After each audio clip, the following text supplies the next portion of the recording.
Welcome to the Kings of Commentary podcast. I am Will.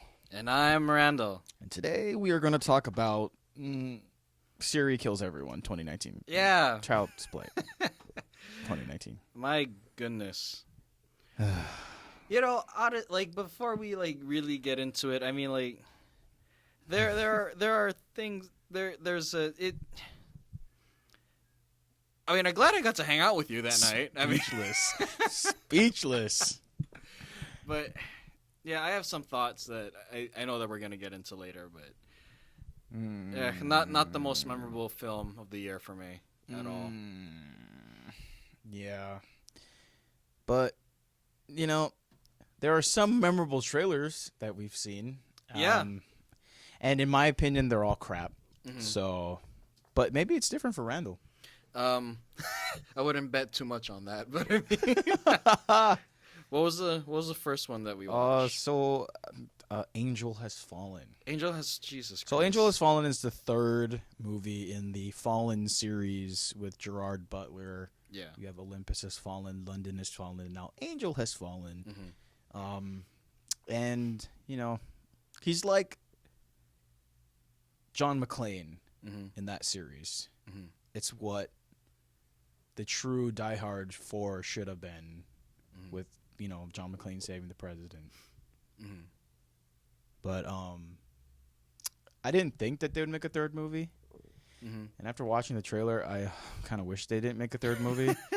It was enough for Radha Mitchell to not come back for the third movie, and she played Gerard Butler's wife, Leah, for 2 movies, and she kind of went, fuck it, and probably. I don't even know what she's acting in right now. She's not really in anything to say, hey, you know what? I got something better. Yeah. You know, I see like the Romanoffs, and that was last year. I don't know. Yeah, you know, I wasn't ever keen on those Fallen movies in the first place. Like, I watched the first one, and then I didn't even know they made a sequel. And I honestly thought Angel was the second movie, but apparently there's a second movie that I completely missed out on entirely.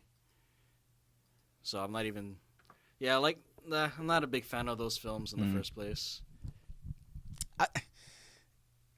The first one was cool. Well, okay, see, it was that weird box office thing where back in the 90s we had Deep Impact and Armageddon come out at the same time, and then we had Ants and Bugs Life come out nearly the same time, and Olympus Has Fallen and White House Down, both literally the same exact plot with someone saving the president and some terrorist organization taking over the White House, came out within literally like a couple weeks. And so I didn't think that they could be doing sequels to this. I didn't think that they could add on to the story. How many times, I mean, again, John McClane, he's always in a situation where it's like, how many times can John McClane be put in this situation before it becomes a personal thing? Right. How many times can Gerard Butler get put in this situation where it becomes a personal thing? And right now it looks like in this movie it does look like a personal thing, because according to the trailer, he's being framed by someone. Hey, but you know, the only thing that I think is cool that Jada Pinkett's in this movie, and that's probably the only thing that's going to probably redeem me from not hating it as much. Yeah, I don't think I'm going to see Angel Has Fallen. I'm not very interested. It looks like the same movie I've seen 1,000 times over. So, I mean, to me it's a skip. I'm not really looking forward to it. I'm not looking forward to seeing the 25th Bond movie. Really? Is it the 25th or is it 25 years? Bond 25? I'm not. I guess. That's what I'm assuming. Yeah. I'm not too sure. I don't even know how many Bond films are out there, honestly. I've seen a chunk of them, but I haven't seen all of them. But what did you didn't like any of the Daniel Craig James Bond films at all? No. Really? Yeah, I didn't. Wow. I think, I don't know. You know what? Because they went into a different direction with, like, I guess creatively. The way Bond is, I like, because he does kind of match with the book. But I grew up with Pierce Brosnan, so going from like that type of Bond where it was like a more elegant to a more gritty Bond. I don't know. I just wasn't. I was over it. And then when they Mm. killed M, spoiler alert, if you haven't watched it, tough shit. I gave up because that was the end of my Bond era when they killed off M. Yeah. See, I like what the Daniel. Okay, well, no, let me rephrase. I am a fan of the 2 films that Daniel Craig was in as him starring James Bond. Yeah. I liked Casino Royale a lot. Yeah. I fall asleep through Quantum of Solace. I don't get invested in that one. I like the fact that he's going for revenge, but the movie as a whole isn't very interesting to me. And then Skyfall, I really loved. I thought that was excellent. And then Spectre, I just felt so disappointed walking out of it. I just wasn't impressed. I feel like they wasted Christoph Waltz as a villain, and I feel like Daniel Craig had some really goofy lines. It was just so. It was kind of embarrassing compared to like those 2 great Bond films that he was in. But yeah, 2 out of 4. I mean, honestly, 2 films out of the 4 that I liked that Daniel Craig was in. That's not good odds, honestly. But I like the Sean Connery stuff. I like the Pierce Brosnan films. I think they're fun, and some of them are campy, goofy, but, it's probably the intention. But I like most of the Bond films that I've seen. Who's your favorite Bond? My favorite Bond is a tie between Sean Connery and Daniel Craig. And they're so different James Bonds, right? Yeah. But I like the suaveness of Sean Connery, and I like the dirty street fighter of Daniel Craig. So I like the 2 versions, and I think they both bring interesting dynamics to the character. My favorite Bond, and I think it's just like I'm in the minority. I like Timothy Dalton's Bond. I forgot about him. I think License to Kill is my favorite movie. I think majority of people forget that Timothy was in a James Bond He was film. the perfect James Bond, and they fucked that all up with their contracts and bullshit. He was actually supposed to be in GoldenEye. That was the last Bond movie he was supposed to be in. Oh, wow. But something they waited 5 years in between License to Kill, I think it was. Yeah, License to Kill and GoldenEye, and he was like, "Fuck it, I'm done already. Like it's beyond my time." So they got Pierce Brosnan to do it. Oh, wow. But I don't know. Well, what about Timothy? Because I barely remember that film. What about him that was captivating to you? Just that, he seemed more vulnerable, but still a ladies' man. But he seemed more human. He seemed more human in that character, because the confidence was there, but it wasn't overpowering. Like Daniel Craig and Pierce Brosnan has this overpowering confidence that you're kind of going, oh well, he is gonna win in the end because he's James Bond. But like Timothy Dalton had this type of confidence where I was kind of like, oh, is he gonna get his ass kicked and maybe not win? Something like that. Of course, James Bond always wins. That's always what happens. Yeah. I think I will go see the next James Bond film only because I want a good conclusion to the Daniel Craig story arc. Yeah. I feel like ending it with Spectre is so weak. So I'm hoping for a last good James Bond film with Daniel Craig, and then they can do whatever else they want after that. But yeah, I will go spend my money on it. I like James Bond as a whole, honestly, so yeah. I'll go support the James Bond franchise. I like the color scheme, the yellow in that video. I hope that's kind of what the look. I know it says the first look, and they did that with the Birds of Prey when they looked like a Forever 21 ad. But I hope the color and everything is kind of similar. But yeah. Okay. So and then I know that they just released the Lion King, the new Lion King TV spot where we finally hear Beyonce singing. It's I look at the comments and everyone's giving this movie praise, like, oh my god, okay, maybe this but I love the ones that say Lion King is back to traumatize a new generation. So okay, my backstory, I barely watched Disney movies as a kid. I've seen Toy Story, I've seen the newer Disney movies like Frozen, all that crap. I haven't seen any of these classic movies. I did an attempt to watch Lion King. I saw it up until the point where they're on the log and they get older or they're singing the song, and he goes from this little like lion cub to, till he grows up, and then the tape broke. So I don't know what happens after that. So I don't know the original song to this "Can You Feel the Love Tonight." So I'm assuming that's in the movie. Mm-hmm. But how do you feel about this rendition? Having seen the cartoon. To me, it follows that nostalgia factor. Like when they did with Ghostbusters, they have the nostalgic piano version, and then when they released Jurassic World, they had that nostalgic piano theme song for Jurassic Park and everything. This kind of follows that same formula because even though you hear Beyonce singing "Can You Feel the Love Tonight," it has like that nostalgic piano vibe that all these other trailers have put out there. So I get what they're doing. They're trying to be like, "Oh, remember this from your childhood? It's gonna stir up a lot of emotions for you, '90s kids or whatever." And I see it more as a marketing tactic. It doesn't piss me off at all or anything, but it doesn't do anything for me to want to see the movie. What made me want to see the movie even more is Simba's eyes. Like for some reason, his eyes look very expressive to me, and I'm kind of interested to see what they do with this computer-generated lion. Mm. But yeah, the song didn't make me want to see the movie even more. It was the fact that Simba looked very expressive. Mm-hmm. So that's the thing that made me go, okay, maybe this will be somewhat decent. I think they were playing it.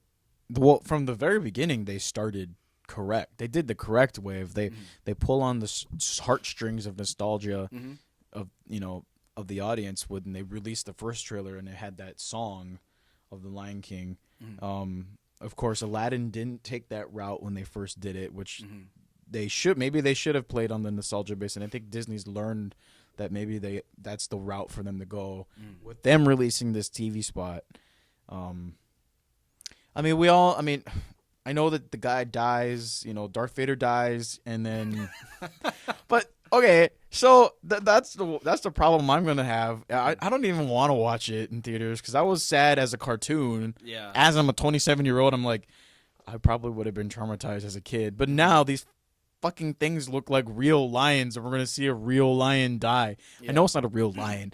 I know it's computer. It's it's real life animation. So I don't. I think. I think I will. I'm a loss of words. I lost my voice. I think I'll go see it, but like to me, kind of like how I felt when I watched the Aladdin 2019 version. I feel like animation has such a charming quality about it that if you try to replicate it via live action, or in this case, better effects, I don't know. I don't think you can recapture the magic that the classic animated Disney films had. Yeah. Okay. What's coming out on July 19th? Nothing. Okay, so nothing is coming out. Nothing's coming out that week. So Disney's got 2 movies coming out in July: Spider-Man and The Lion King. And then Tarantino's got his Hollywood movie that comes out on the 26th. So I mean, July's pretty empty. So I guarantee it's gonna make some money. Oh yeah, absolutely. Just for the month of July. I have no hope for Stuber. So yeah, I don't either. But I don't know what their next movie that they're gonna. I hear that they're remaking Mulan. And I heard that they took out all of the music, so there's no music in it. See, I rewatched Mulan recently, and I think it's a solid Disney film. Like it's really, really solid, and I was very impressed with it. Rewatching it again as I'm older, but making it live action, like I said, I don't know if it's gonna hold up. I think the animation is great. Yeah. So I don't know. I don't know why they see the need to make these live action remakes. It seems kind of pointless to me. Like I don't know. I would just pass the DVD down to my kids. I think it's because kids nowadays don't like the 2D animation anymore. I think that could be it. Yeah. Also, it's just you got it in your vault. You got the rights. Do something with it. So this is Disney just trying to get ahead of the game of their own copyright and just do it and say they did it. Yeah. Like, hey, The Lion King is now like National Geographic, BBC, you know, we got a real lion and we got we filmed them with a telephoto lens and now, that kind of thing. But, yeah. This trailer or this TV spot really played on the nostalgia. Mm-hmm. I don't feel the nostalgia. I personally think the Donald Glover and Beyonce, I want to hear it in theaters because it just sounds off. They both don't mix well together. Oh, interesting. But it's really cool that they have, like, again, when you have these musicals, these type of musical movies, you have the actor, but then you have the person singing, and a whole separate person singing the song. Oh, yeah. So this is kind of cool that Beyonce is going to be acting as... Nala? Is she Nala? Is that her name? Oh, yeah. Yeah, the Simba's lion friend. Simba. Lioness friend, yeah. Okay, Nala. And then Donald Glover's going to be Simba. Mm-hmm. So, at least that's cool that they're going to be singing and it's not going to feel weird. Mm-hmm. Like, I didn't believe... Broderick. Was it Broderick? Yeah, Matthew Broderick was the voice for Simba. In the sequel? I saw the sequel. I saw Lion King 2. I don't know. I don't know much about Lion King 2, other than it's like a ripoff of Romeo and Juliet. Oh, is it? Yeah, because Lion King is a ripoff of Hamlet, and then Lion King 2 is a ripoff of Romeo and Juliet. So Matthew Broderick did. Oh, he came back? Yeah. Oh, wow. I only saw Lion King 2 because Neve Campbell was in it.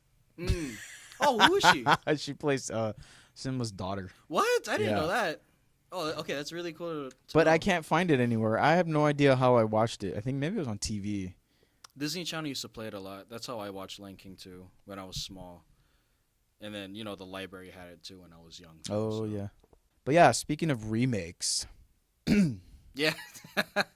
Yeah, we're going to talk about the meat finally. Yes. So we're going to talk about Child's Play. So sit back, relax your ears because they're probably tired because we ranted about trailers. Yeah. And enjoy. Okay, so Will, you have seen every single Chucky film, right? Oh, God. Yes, I have. Wow. And I've seen them all. I've seen it from 1, 2, 3, Bride, Seed, Curse, Cult. Wow. See, I've seen the first one when I was young, and then I think I watched 3, and then I watched Seed and Bride. Mm-hmm. So I didn't watch all of them, honestly, but I have seen them. I've seen Child's Play 1 once in my life, and that was when I was small. All I gotta say is, don't fuck with the Chuck. That's all I gotta say. Okay, as much as I love Aubrey Plaza, and as much as the kid did really well in acting wise, not even Mark Hamill could save this movie. Yeah, honestly, like a lot of reviews have said that Mark Hamill is really good as. He's good, but he's not the savior. Because I was gonna say, I liked what he did, but at the same time, I almost feel like any other good voice actor could have taken that role. Brad Dourif could have came back and done it, and it still would have been. It's, I understand it's a remake, and it's pretty much a satire of today's day and age where technology's taking over, and technology can get to the point where it's gonna kill you. Mm-hmm. But at the same time, this could have been any other movie, and it would have been fine. Mm-hmm. But they had to slap Child's Play on it. This is MGM trying to get all their assets and make as much money off their assets as they can because they have the rights to it. Like, we're getting a Poltergeist remake, so we get a Child's Play remake. Yeah. I didn't like the animatronic that they had. Oh, for Chucky? Yeah. It looked weird to me. Like, I don't know. It looked like Mark Hamill. That's what I got away with. Yeah. Like, when I looked at him, like, that looks like Mark Hamill a little bit. Mm-hmm. I didn't like the bear. The bear was weird. It felt like they were trying too hard at that point. You know what, though? This is gonna be one of those skeletons that'll never leave the movie world closet because the budget was $10 million. Wow. That entire movie. Oh, wow. And I believe they made their budget back, so they're gonna make a sequel. I believe that, yeah. I just don't. I don't see. 14 million. So it made its budget back by $4 million. Yeah. I don't know what I just don't see a sequel. Yeah, I think that was a one-time thing. They should have just kept it where it was at. Yeah. I'm probably going to get so much shit, whoever listens to this, but sorry. Aubrey Plaza, you are a great actress if you somehow stumble across this podcast. But, girl, you phoned this shit in. I'm sorry. I could I not take you seriously. I was waiting for you to... This was like Chris Pratt in Jurassic World. I was waiting for him to crack a joke. Yeah. Or no, this is like Kirsten Wiig in that movie where she was serious. Which one was that? The Martian, where she played the thing. Yeah, Every time she was on screen, I was like waiting for her to crack a joke. Yeah. Aubrey Plaza, you are one of those actresses where your comedy is serious and you have that serious face on. You phoned it in, girl. Yeah, honestly, I didn't care for Aubrey Plaza. Like with Mark Hamill, I feel like she could have been played by anyone. yeah. Like, there's nothing in there that made me go, only Aubrey Plaza could have played that mother. Like anyone could have been hired, honestly. This is the remake effect. You say no one can replace. And I understand. I grew up with seeing Catherine Hicks as playing Andy's mom. But that character is the main character of the original 1988 Child's Play. Andy's mom is the one who we follow because she thinks her son is crazy. She sends him to an insane asylum. Then she realizes her son's not crazy. The fucking doll is alive and it bites her. And then now she spends the rest of the movie trying to prove that her son is telling the truth. And this is Charles Lee Ray, this Lakeshore Strangler, is in this doll. And she's trying to prove it. So we follow that story of a mother's love trying to prove that her son is, that she's trying to prove that her son is telling the truth.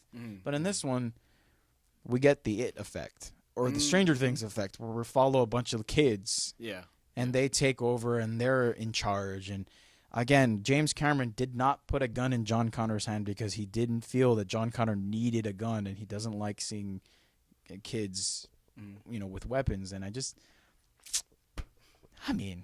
spoiler alert, the scene when they were holding the sledgehammers.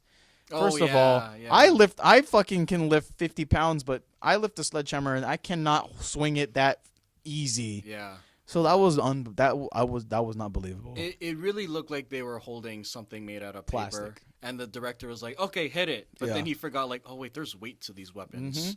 So it felt like the director just forgot or something, or he stopped giving a shit.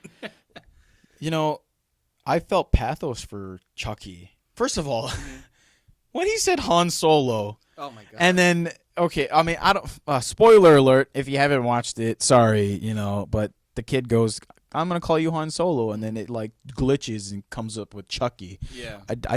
If his dad's name was Chucky or something, Yeah. that would have been kind of, interesting.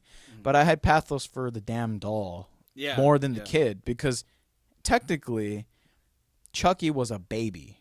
Yeah. And he was learning. He was a baby. He was imprinted on the kid, and he didn't want. He loved. This was the reversal. So we have the mother's love in the original. Now we have the doll's love for Andy, and he'll do anything for Andy. Yeah. That's what it made. I didn't feel scared at all. I felt sad for the doll, actually. Yeah, I think that's what they were going for. They were trying to make Chucky a sympathetic villain because that's what's in nowadays, right? It's a sympathetic villain. But I don't know. It just felt... I could sense when it was working, and then there are other times where they thought to themselves, okay, we don't know how to transition sympathetic Chucky into serial killer Chucky, so let's just make him all evil now. Let's just do it for the sake of the plot. And it felt super rushed. Yeah. Oh, the whole movie was rushed. Yeah. And then for him to watch, like... Uh-oh. Oh. Uh-oh. Are we getting that alarm? Flash flood warning. I'm getting that alarm. How do I... 3840 is like when we... Nah, leave it in. That's kind of cool, actually. We got an alarm. We got a saying flash flood alarm because there's the storm outside.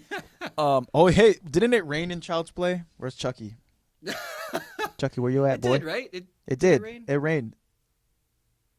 Yeah, it did. Look at that cat. Well, that's a boot.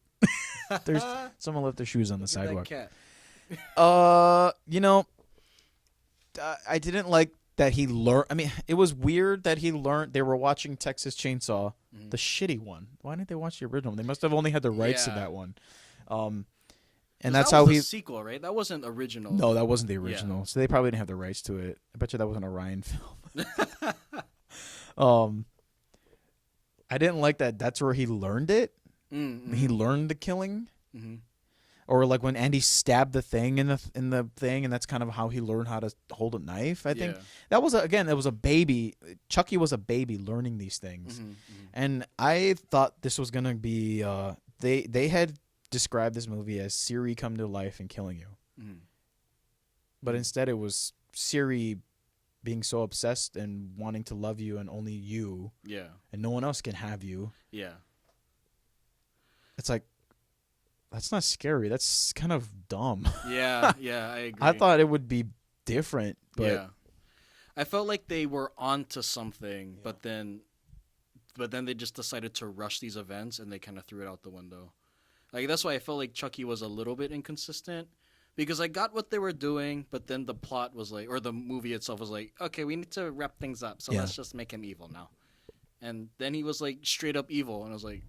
There's a lot of people defending this movie and talking shit about the originals and the creator and everything. And I'm like, original Child's Play. It's got voodoo in it. The serial killer transfers his soul into a body. Then he finds out from his voodoo guy that he actually has to. Whoever he revealed his identity to is the person that he can transfer his soul into. So that's the kid. And so the MacGuffin of the whole thing is Andy trying. He needs to get his body back into a human person, or his soul back into a human person. So it's a kid. Yeah. So that was the whole thing from then until now is he wants to get into Andy's body because that's the original person he really revealed his identity to. Yeah. No matter how many times he's come back to life. Yeah. See, I don't. Like I said, I seen the first Child's Play when I was small, so I don't even remember it all that much. So I don't even know what I would give Child's Play 1988, honestly. But I do remember there being some charming elements to it, even though it's a slasher film. But for this one, the 2019 one, I kind of feel like there's little to no personality in it. There was actually no charming. Maybe. In the beginning, before the doll kills the babysitter or the mom's best friend,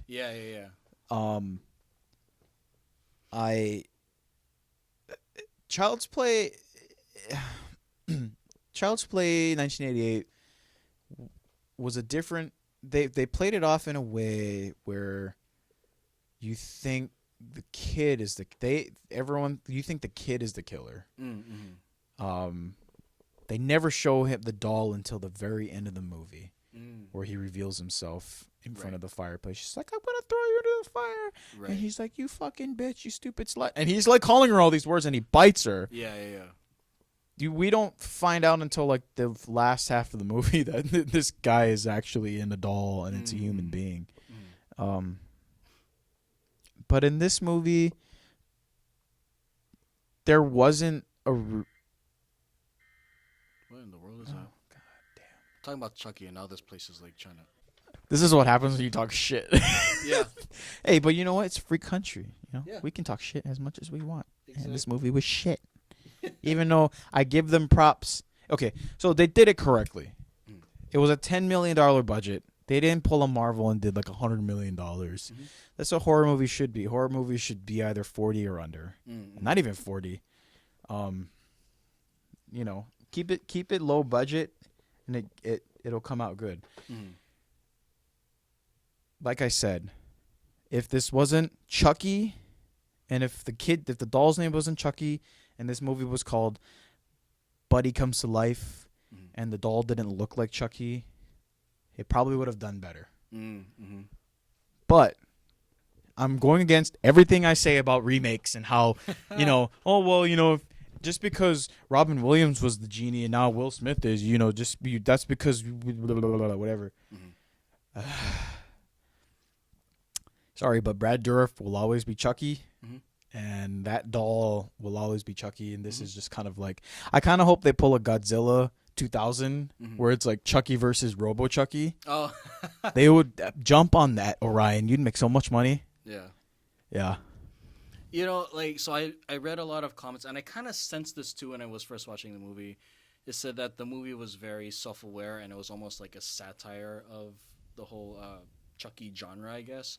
And I kind of felt that in the beginning, like, especially when they just cut to these events, how Chucky becomes Chucky, like this guy, he's being belittled at work. He's like, okay, fuck it, I'm gonna like Yeah, that rebar was this doll and everything, and then he kills himself. And it didn't have to be Vietnam. That's Like, honestly, if I'm being honest, I thought that set a really good tone for what kind of movie this would be. Yeah. Just like passing through the events and getting straight to the point. And at the same time, it's like very subtle satire. I'm like, okay, I understand what they're doing. This might be a very enjoyable ride. But my problem is that they completely scrap it entirely. Like, the satire is no longer subtle. It becomes standard modern comedy, to which I don't even like. Yeah. And it just does away with any possible style that this movie could have had. To me, it's a wasted opportunity, and I didn't see anything clever about it at all. It was definitely a wasted opportunity because, I mean, it was trying to go for, we are in a technological world and technology is the bad guy, and, you know, but in reality, remakes are the bad guys. Yeah. And studios should stop fucking greenlighting remakes. Yeah. You know, Chucky's died 6 times. Oh, wow, really? Yeah. He died in the first one. Mhm. They took the doll back to the corporation and redid him in the second one. He blew up in the third one, or in the second one. And then the blood from the dead doll was made into the third one.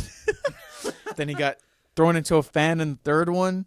And then Jennifer Tilly comes back to life. Or she didn't come back to life. She comes back and sews him together and brings him back to life. And then they both turn into dolls. So many dolls. Yeah. And then Seed of Chucky happened, and then everyone kind of went, what the fuck? And then Curse of Chucky came around, and that was kind of interesting. Then Cult of Chucky came around, and he's no longer in a doll. Oh, wait. Right. Oh, shit. Never mind. Cults of Should I spoil that? I don't want to spoil it. If anyone. Is anyone going to even watch this? Yeah, exactly. Danielle, are you going to even watch this? Because Cult of Chucky, wasn't he just a head? And So Andy Cult was of like, Chucky was, so that doll's head was the original doll Right. from Bride to Seed to Curse to Cult. But he found a way, so in Cult of Chucky, he found a way to transfer his soul into multiple things. Right, yeah, So I transfer my soul into this person, and I can still talk, and like he's splitting his soul up pretty much. He's doing like a Voldemort, and he's taking it to pieces. So Brad Dourif's daughter, Fiona Dourif, plays Nika. Wow, I forgot already. She's Chucky now.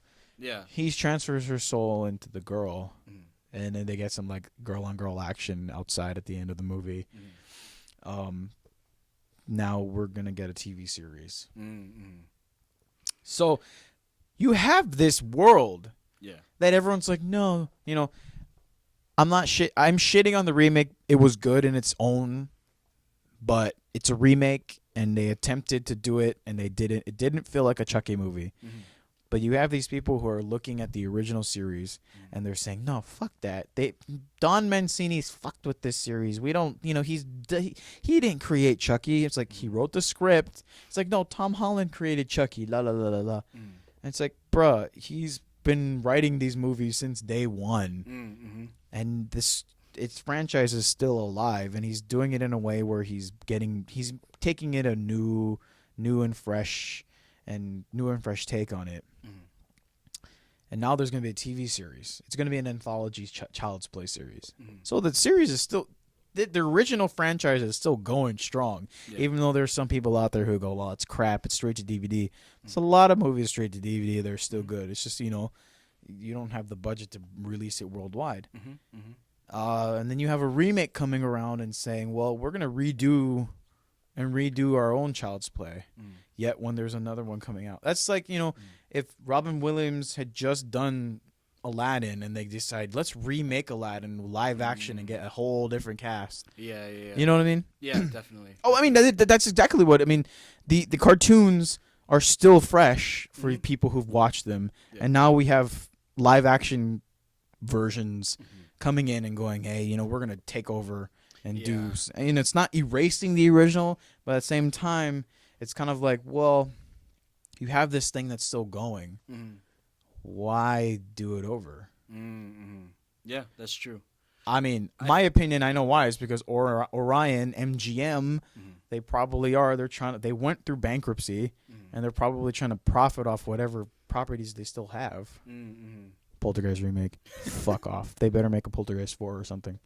Yeah, I do find it weird that the Chucky franchise is still going, and then they're like, we're gonna remake it. I find it completely weird. It's really odd. If you go on Don Mancini's Twitter and you scroll down to when they announced Child's Play, the remake, there's a Mariah Carey meme with her holding up a sign saying, I don't know her. And that's pretty much the entire feeling of the original cast of what they feel about this remake. Yeah. No bad blood, but at the same time is they just, hey, we're gonna do this. Yeah. With or without you. Right. It's weird to me, man. But I mean, like the Chucky 2019. I'm totally shitting on this movie right now. No, I completely understand. You're making me very Brandon's not here to stop me from ranting. I just realized that I'm talking more than I usually do. No, Brandon's not here. We're missing Brandon because what Brandon. happened? Oh, he's preparing. He's preparing to go to London, so he's busy. Yeah. So we wish him a very happy flight and a very happy trip. I don't think he's leaving yet, but when he goes, we wish him nothing but good experiences. Yeah. And we can't wait to have him on the next episode. Go eat some crumpets and drink tea. Oh, I told Brandon to text me when he eats an English breakfast, like those ginormous breakfasts you see like on YouTube or whatever. Is it called an English breakfast? I thought that was a tea. English breakfast tea. Oh, is it called a tea? I know it's like really huge. Like you have like toasts and meats and eggs, and last time I saw it, it was like big. Maybe you were watching a mukbang. The best English breakfast in London. Yeah, that looks pretty huge. That's what she said. So Brandon, you better text me when you eat that, because that looks delicious. Looks very delicious. You know what's not delicious? Audrey Plaza's acting in Child's Play 2. Yeah, I did. I will admit the kids were great, but again, it's the Stranger Things. It's the same formula, so I wasn't really surprised, and it didn't get me at all. I couldn't relate to them. Yeah. I think the main kid was good. I just wish he had better material to work with. And even the supporting friends, the supporting kids, I feel like they did fine. Yeah. But I feel like the material they were given were kind of like just cliche lines and everything. But I do think they have talent for sure. I think they did pretty well for what they had. Gabriel Bateman. I don't think he's related to Jason Bateman. That would be kind of cool, but I don't think he is because it would say right here in his IMDb. I think this kid was in something I saw. I can't remember. He was in Lights Out. Okay, yeah. Yes. I seen that. So he was great in that one. He was good in this movie for what it is. And I understand, it was kind of messed up that some people are attacking him online because of the remake. But he's a kid. You can't just attack a kid. Yeah, he did fine. He didn't do a bad job. Right? No, he was a whiny little bitch like the original Andy was too. In a good way. Yeah. But, this movie, again, like I said 45 minutes ago of my breathless ranting, that if he looked like Annabelle, like an Annabelle type of doll, and it was called Buddy Comes Home or My Buddy, and it didn't have the name Chucky in it, and their names weren't Andy, Mike, and Karen. Yeah. In an apartment with the same exact little nightstand near the hallway, like it was in the original. The apartment looked exactly like the original. I think this would have been better. But it tried too hard to be a remake. Yeah, I definitely felt that for sure. It's what I mean, it didn't try as hard as the Psycho remake, where it was literally shot for shot for shot. Oh, that was. But I do want to watch the Psycho remake again. I just so like I can it because rewatch it and laugh. I don't like the performance of some characters in the original. Oh, really? Interesting. I actually like the Marion Crane in the remake. Mm. Who was she played by?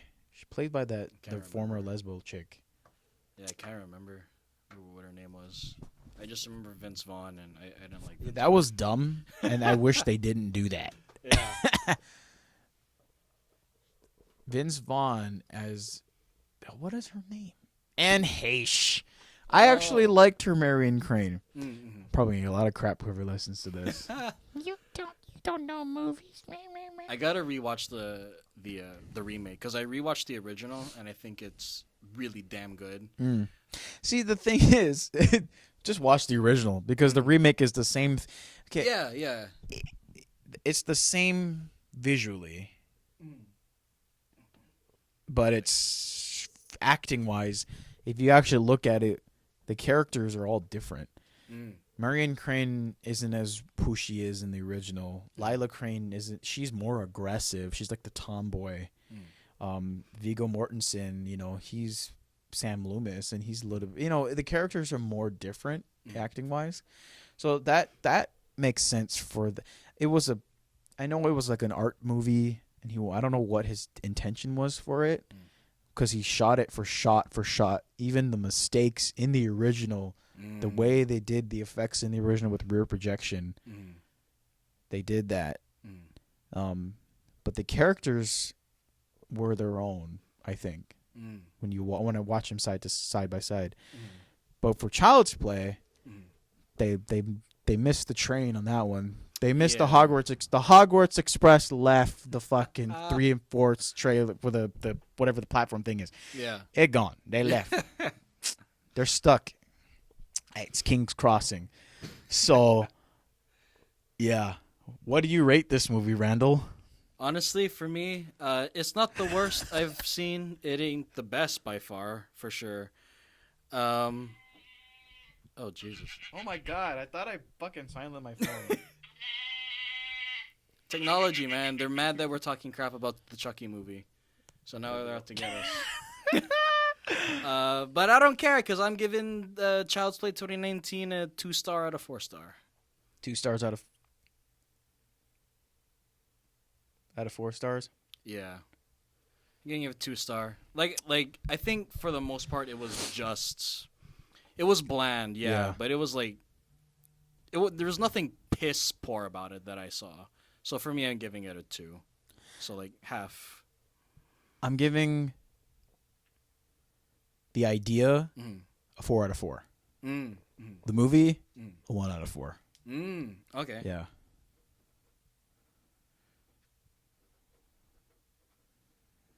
Yeah, I mean like I'm not gonna remember this movie at all for sure, but Yeah. it ain't as it will never be as memorable for me as Aladdin 2019. Did you watch Aladdin? I mean, you saw it, right? I did, and I hated it. It was so dog shit. But yeah, that's our review of Child's Play. I certainly don't recommend it at all. Wait till it comes out on Netflix. Yeah, that's probably the best time to watch Yeah. it for sure. Maybe you'll have a different opinion than me. Of course, I called Andy a little bitch, and I've been whining like a little bitch this entire time. Oh, but that's the beauty about reviewing things, you know? Yeah. So, but yeah, next episode, we don't know what we're going to do, but hopefully it'll be something good. And then eventually the 3 of us will be back to talk about another film. And it'll be a very fun time because when there's 3 of us, there's just much more 3 is not chaos. a crowd. But yeah, until then, thanks for listening. Do you have an outro? I don't have an outro. I don't think we have an outro. Oh. This is our outro. Okay, well, I'm going to do my telephone thing. Okay, bye. You've been listening to the Kings of Commentary, and yeah, okay, whatever. Yeah, we got to figure it out an outro. Yeah. Eventually. We're yeah. We got an intro finally. Yeah, we got an intro. Okay, ready? Cue the outro music. Da, da, da, da, da, Yeah. da. Wait, no, what? Do I hit stop? That's copyright. Yeah, I know.